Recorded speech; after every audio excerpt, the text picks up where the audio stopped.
Hallo und herzlich willkommen zum neuen Video hier aus der Aquarellwerkstatt. Ich bin Barbara Hirsekorn und das ist mein YouTube-Kanal rund ums Thema Aquarell. Im Landschaftsaquarell nimmt der Himmel meist die größte Form der Bildfläche ein. Hier entscheidet sich meistens schon, ob das Aquarell locker und luftig und leicht mit einer guten Technik gemalt worden ist. Im heutigen Video gebe ich dir meine 3 wichtigsten Tipps zum Malen eines lockeren und leuchtenden Aquarellhimmels.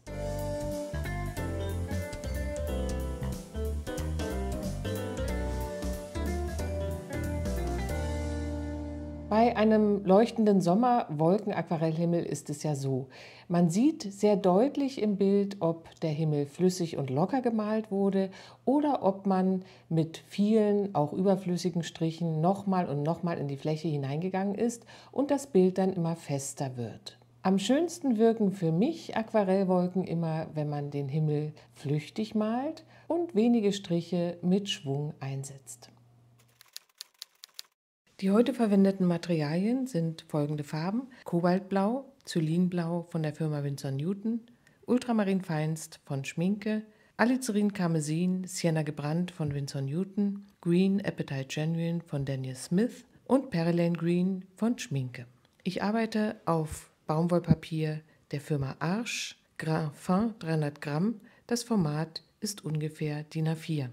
Die verwendeten Pinsel sind aus meiner eigenen Pinselkollektion: der Eichhörnchenhaarpinsel in der Größe 12, ein Rotmalerhaarpinsel in Größe 10 und der synthetische Flachpinsel zum Auswaschen in der Größe 10. Der erste Tipp, den ich für dich habe, betrifft das Design und auch ein bisschen die Perspektive der Wolken im Himmel. Grundsätzlich gibt es im Himmel jegliche Art von Wolkenformation. Du kannst also im Grunde genommen in deinen Bildern alles malen. Aber wenn wir bestimmte perspektivische Gesetzmäßigkeiten beachten, dann sieht das Bild einfach besser aus. Zuallererst können wir feststellen, dass die Wolken am oberen Bildrand, also das ist in der Wirklichkeit der Bereich, der direkt über uns ist, größer erscheinen als die Wolken weiter in Richtung Horizont. Diese obere Wolke ragt in das Bildformat herein und geht außerhalb des Formates weiter. Bei dieser mittleren Wolke hier ist die Form schon deutlich flacher und ganz kleine, eher waagerechte Formen haben wir hier im hinteren Bereich. Bei diesem Foto ist es genau das Gleiche. Die große Wolke befindet sich am oberen Bildformatrand direkt über uns und im mittleren Bereich werden die Formen kleiner und auch hier hinten wieder mehr horizontal betont. Hier ist die Perspektive in den Wolken besonders gut zu sehen. Eine große Wolke schiebt sich hier in diese Richtung, hier eine größere Wolke in die andere Richtung und sie treffen sich hier an diesem Bildfokuspunkt, wo auch diese Bäume stehen. Dies wäre mir im Aquarell ein etwas zu gleichmäßig komponiertes Bild. Ich nehme mir meistens Fotovorlagen und baue daraus mein eigenes Design zusammen und diese Skizze erstellen wir jetzt gerne gemeinsam. Den Horizont setze ich hier ins untere Fünftel des Blattes, damit wir schön viel Platz haben für unsere Himmelsform. Hier werde ich später eine kleine Landschaft noch einfügen. Mein Design sieht heute wie folgt aus. Eine große Wolke wird hier am rechten Bildformatrand gezeichnet. Diese Wolke hat ihre Fortsetzung weit außerhalb des Bildformates. Hier kommt noch eine kleinere Wolke hinein und ich achte jetzt darauf, dass die Leerformen, die hier entstehen werden durch das Himmelsblau, ganz unregelmäßige Formen sind. Hier im mittleren Bereich gibt es die abgeflachte Wolkenform,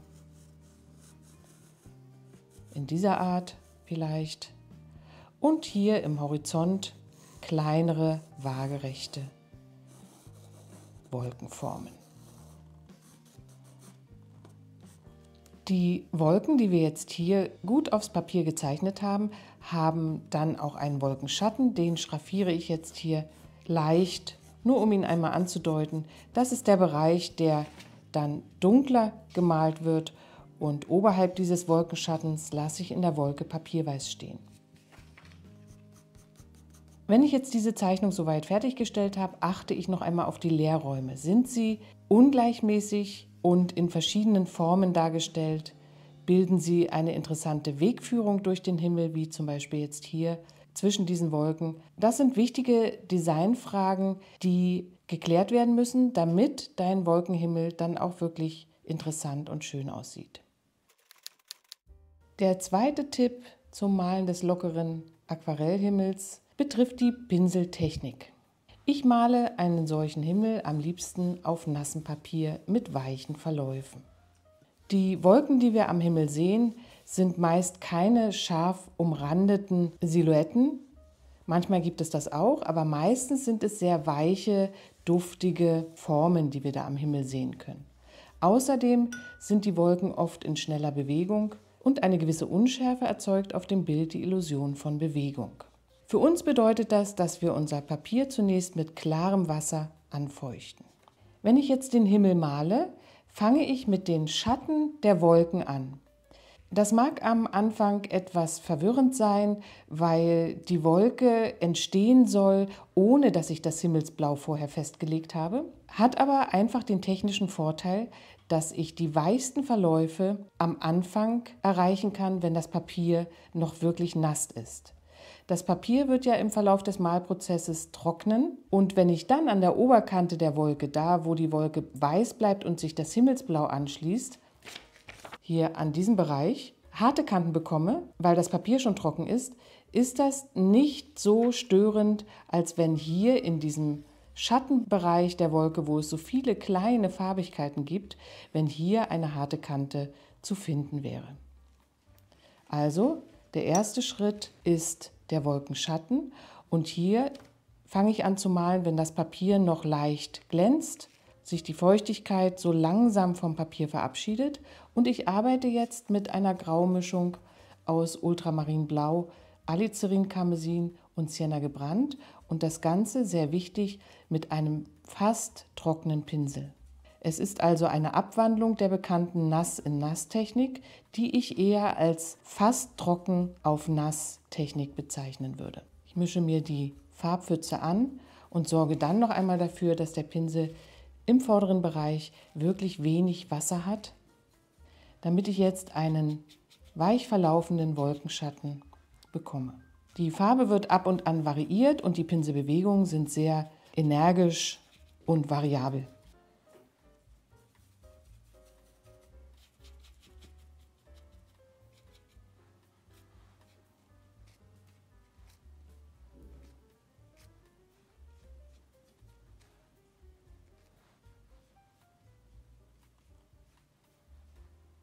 Nun mische ich mir eine etwas cremigere Farbe mit dem Farbton Kobaltblau und setze das Blau des Himmels jetzt zwischen die einzelnen Wolkenformen.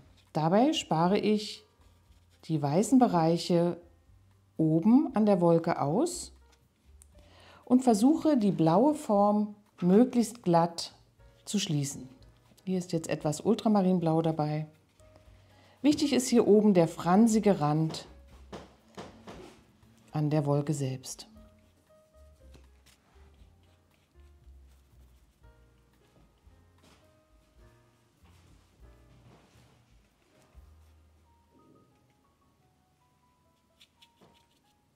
An der unteren Seite der Wolke kann ich mit dem Blau anschließen.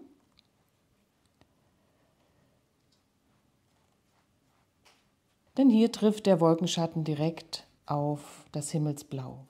Ich ändere jetzt die Farbigkeit in ein etwas kühleres Blau. Ich habe jetzt Zylinblau dazu genommen, um hier Richtung Horizont ein wenig heller und gelblicher im Blauton zu werden.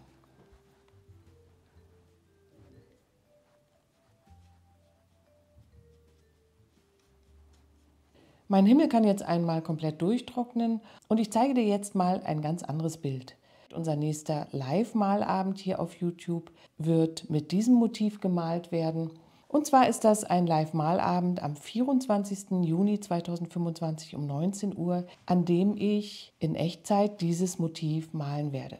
Um einen Zugang zu diesem Live-Malabend zu bekommen, brauchst du ein 10€ Unterstützerpaket. Wir haben hier für unseren Kanal die Möglichkeit der Unterstützung ja geschaffen und es gibt ganz verschiedene Pakete, mit denen du unsere Arbeit wertschätzen kannst. Im 10€ Unterstützungspaket bekommst du unter anderem den Zugang zu den regelmäßigen Livestreams hier auf YouTube. Ich male immer ein Motiv, welches auf dem Kanal noch nicht zu sehen war, und meistens gibt es noch einleitende Übungen vorher.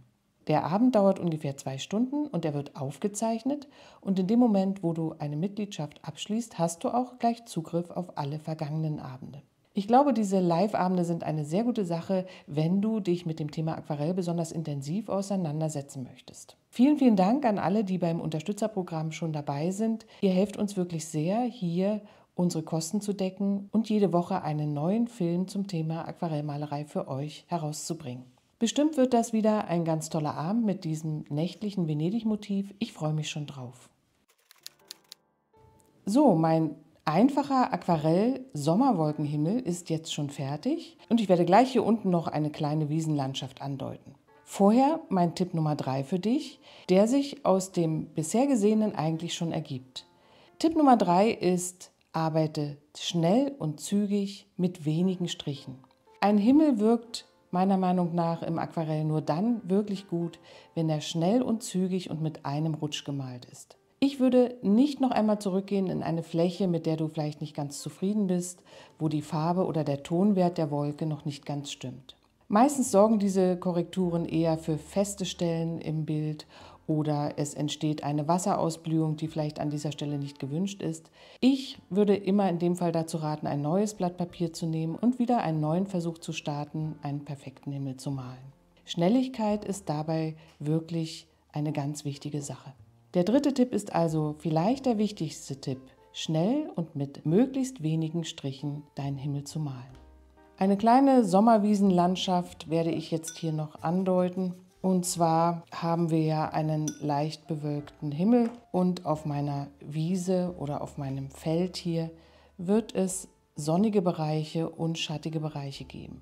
Ich beginne mit Jaune Brillant und etwas Green Apatite Genuine darin, mit leichten Strichen hier am Horizont, variiere die Farbe mit etwas mehr Green Apatite Genuine in der Farbmischung und am unteren Rand kommt Perilane dazu und auch wieder, das ist für mich immer ganz wichtig, ein bisschen vom Himmelsblau selbst, also vom Kobaltblau.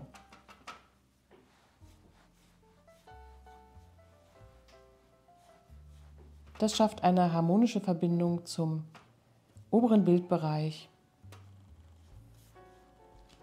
und das Grün wirkt nicht ganz so fremd im Bild.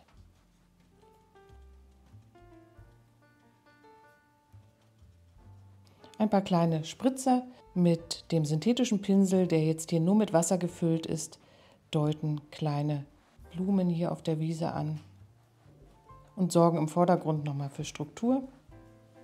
Und die weichen Formen der Wolken hier oben kommen unten im ganz kleinen Maßstab noch einmal wieder ins Bild hinein. Ich zeichne mir jetzt hier noch ein paar Bäume ein, um unser Motiv noch ein bisschen zu beleben.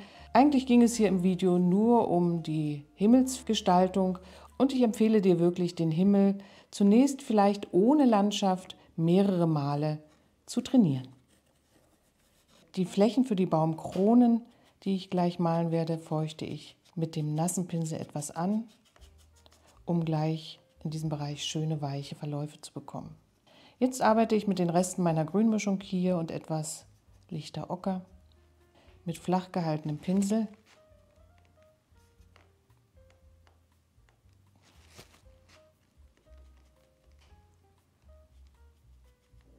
Verschiedene Wuchsformen der Bäume ein.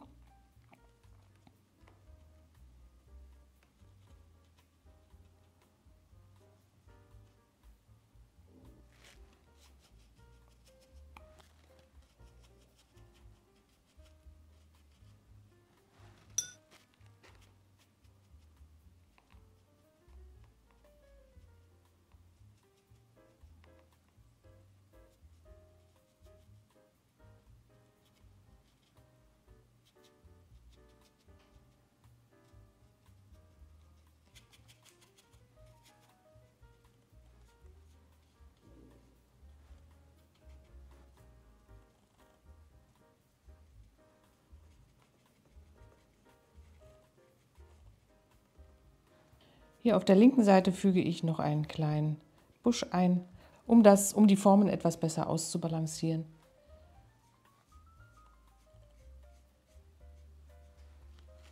Einige Baumstämme können wir hier jetzt noch mit dem Pinsel auswaschen.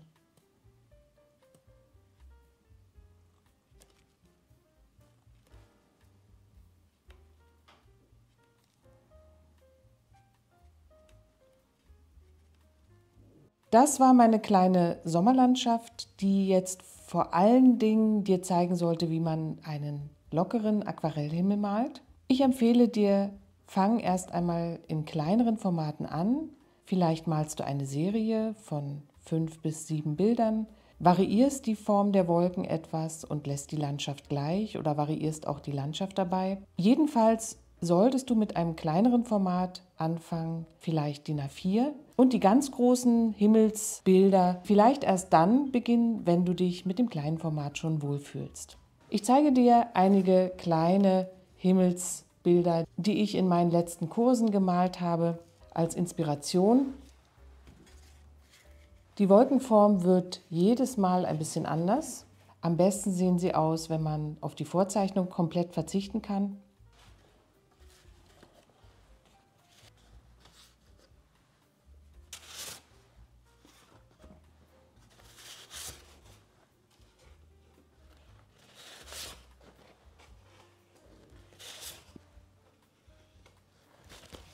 So, hier liegt nochmal unser heutiges Motiv. Vielleicht hast du Lust, es jetzt auch auszuprobieren. Bestimmt gibt es in diesem Sommer noch reichlich Möglichkeit, einen schönen Wolkenhimmel sich draußen anzuschauen, zu fotografieren oder noch besser direkt draußen vor Ort zu malen.